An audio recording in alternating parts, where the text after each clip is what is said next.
Trenčianske Teplice sa nezmierili s tým, že by tu mal zaniknúť filmový festival. Napriek tomu, že Art Film Fest sa presťahoval do Košíc, 24. ročník filmového festivalu v našom meste bude. Uskutoční sa v dňoch 23. až 26. júna 2016 s novým názvom Medzinárodný filmový festival Trenčianske Teplice. Pri príležitosti predstavenia festivalu sa 17.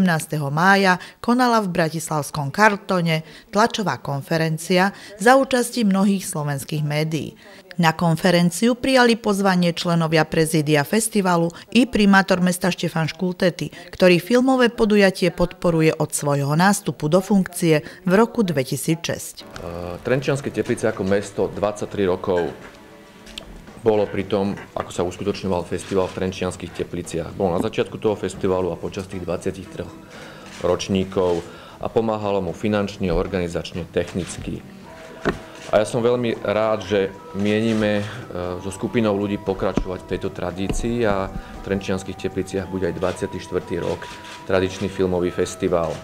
Ľudia si na tento festival zvykli a svojím spôsobom nás dokopali, donútili do toho, aby sme nejakým spôsobom pokračovali, aby tie Trenčianske Teplice neostali bez tohto festivalu. Možno budeme robiť tento rok v skromnejších podmienkách, ale by som povedal, že možno s väčším odhodlaním, s väčším entuziasmom a s väčšou úprimnosťou ten filmový festival robiť v Trenčianskych Tepliciach. A ja vyjadrujem takú nádej a túžbu, že tí ľudia, ktorí prídu do Trenčianskych Tepliciach, nebudú spokojní len s filmami, ktoré budeme premietať v našich kinách, ale odnesú si viac ako zážitok z filmu, odnesú si ten zážitok aj z pobytu v Trenčianskych Tepliciach. Chceme viac tých ľudí vtiahnuť do deja v Trenčianskych Tepliciach, chceme, aby boli spokojní. A ja som veľmi rád, že sa sformovala skupina nielen privátnych partnerov, ale verejných partnerov, ktorí sa rozhodli nejakým spôsobom podporiť tento festival, ale je skupina ľudí, ktorá na ňom už niekoľko mesiacov pracuje a čas tých ľudí je aj tu dnes na dnešnej tlačovej konferencie a bude vlastne prezentovať tohtoročný filmový festival. Do kresla prezídia festivalu zasadne i medzinárodne uznávaný režisér Jiří Mencl, ktorý za svoj debut Ostro sledované vlaky získal v roku 1966 Oscara za najlepší zahraničný film. Já to pozvání beru jako velkou poctu od kamaráda. Nevím, jestli si to zasloužím, ale jezdím do Trenčianských Teplic vlastně celou tu dobu, vlastně od prvního ročníku jsem tam a vynechal jsem jenom málo kdy. A je mi ten festival sympatický v tom, že jak můžu to srovnat s jinými festivaly, tak je skromnej. Do festivalů velkých, jako jsou Benátky a Berlín a tak, tam jezdí, samozřejmě jsou vybraný dobrý filmy, ne všechny. Občas tam viděl hrozný věci, ale jezdí tam umělci, ale hlavně ty velký festivaly soustředují snoby. Takže v Cannes prostě vidíte bohatý lidi, kteří se musí ukázat ve festivalovém kině, musí se nechat vyfotografovat. Ten skromný festival, jako jestli to můžu říct, že je skromný. Skromný, ale prestižní. To už mě tak nezajímá. Ale ten festival je takový, řekl bych, jestli se tím neurazíš, tak je prestižní, ale je rodinný. Jo, a že tam se scházíme jako spíš kamarádi a lidi, co mají rádi film, ale nelezou tam, protože tam jsou hvězdy, jak to bývá na těch jiných festivalech. Svoju účasť v prezídiu festivalu potvrdila aj úspešná slovenská herečka Kamila Magálová, členka činohry Slovenského národného divadla v Bratislave. Tak ja som tiež veľmi poctená, ďakujem veľmi pekne, že som sa dostala do takejto príjemnej spoločnosti. Ja som nie každý ročník bola v Trenčianskych Tepliciach, ale zo párkrát som bola na tom festivale. Je to veľmi príjemné, lebo samotné Trenčianske Teplice sú úžasné, komorné a jak si povedal Jirko, že sú, teraz mi vyšlo to slovo, rodinné, to je veľmi dôležité. A naozaj som veľmi rada, že sa spoznám aj osobne s príjemnými kolegami, ktorí prídu, ktorí budú aj nominovaní. Krásne filmy uvidím. No a ak svojou troškou budem môcť, tak naozaj takisto budem o vás pekne hovoriť, o Trenčianskych Tepliciach, o festivale. Mám vám odovzdať pozdrav od Jirka Bartošku, s ktorým som komunikovala a oznámila som mu, že sa stávam teda jeho kolegyňou, čo sa týka prezídia trošku, pretože on robí tie Karlové Vary. Chcela som, aby prišiel na tento festival. Jemu o 3 dní na to, ako máme my termín, tak začínajú Karlové Vary.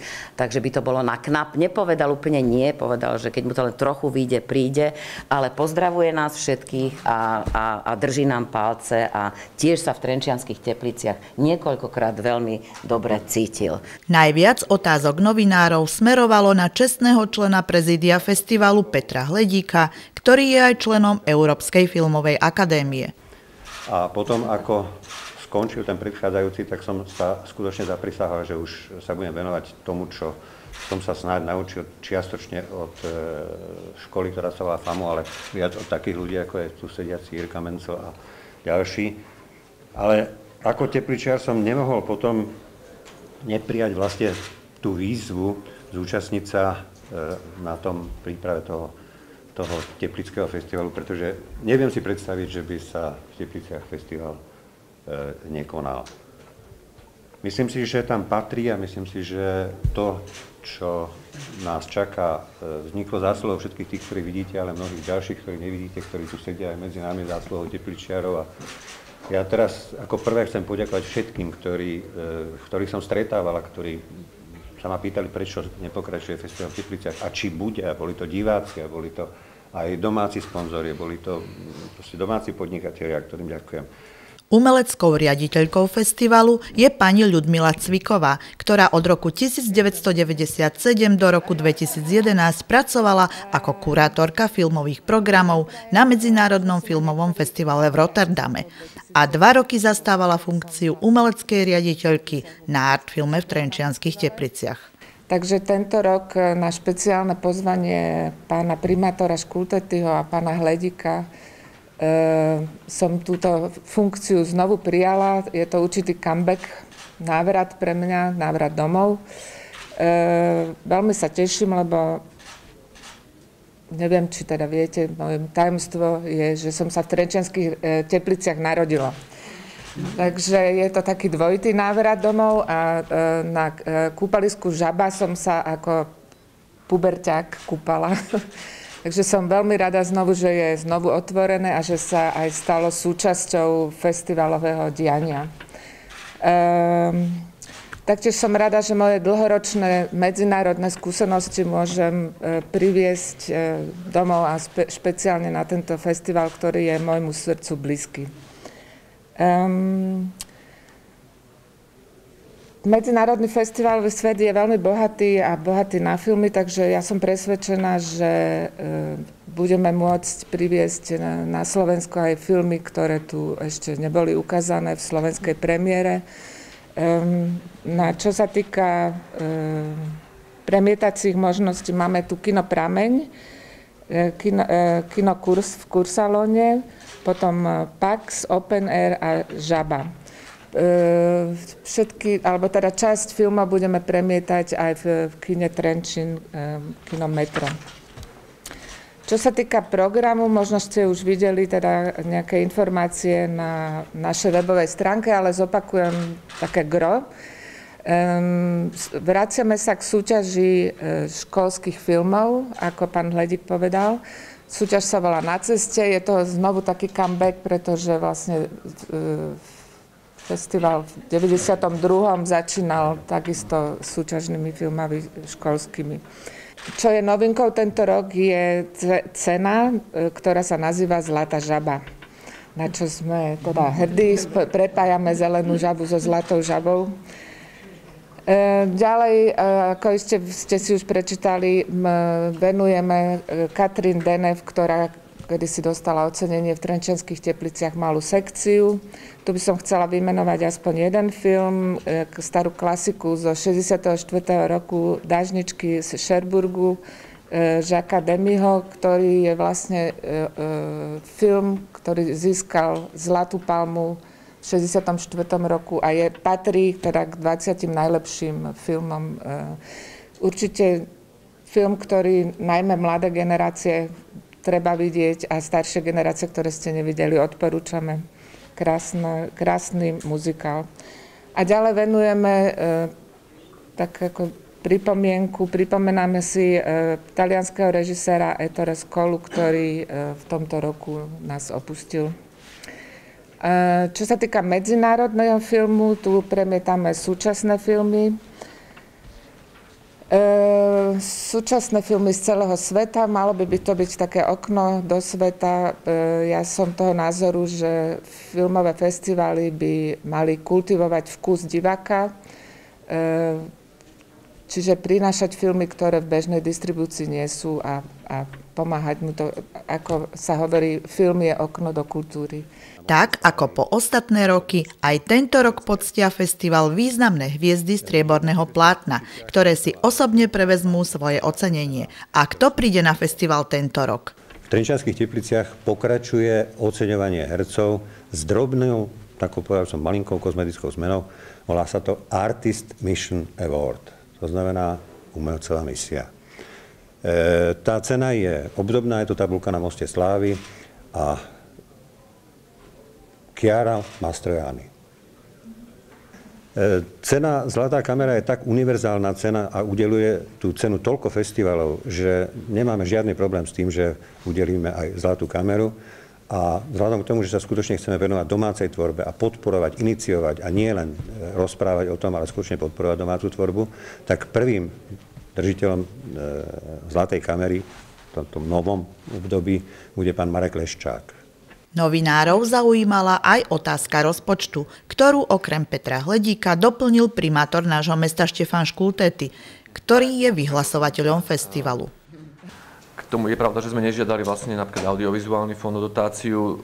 Tie zdroje sa vlastne sú rozdelené, by som povedal, polovica sú súkromní partneri, ktorí sme oslovovali a mnoho intenzívnejšie. A polovica je, by som povedal, verejný sektor, to znamená mesto Trenčianske Teplice, Trenčiansky samosprávny kraj, cez svoje organizácie. To znamená, že momentálne presnú sumu vám nepoviem z hľadiska toho, že niektoré veci sú ešte otvorené. Určite sa to pohybuje v desiatkách tisíc eur. Nebude to rozpočet taký, ako bol na úrovni minulého roka, pretože aj ten časový plán, respektíve počet dní je o mnoho menší, aj tá príprava, respektíve časový plán prípravy bol o mnoho kratší, ale je to v desiatkách tisíc eur a momentálne to vyzerá, že polovicu dokážeme hradiť z verejných zdrojov, čo sa týka mesta a kraja, a polovicu vieme vykryť súkromnými partnermi.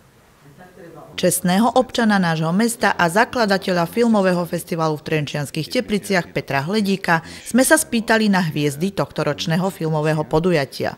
Som veľmi rád, že tento rok to bude výrazne dobrá herečka talianskeho pôvodu, po Francúzsku žijúca Chiara Mastroianni.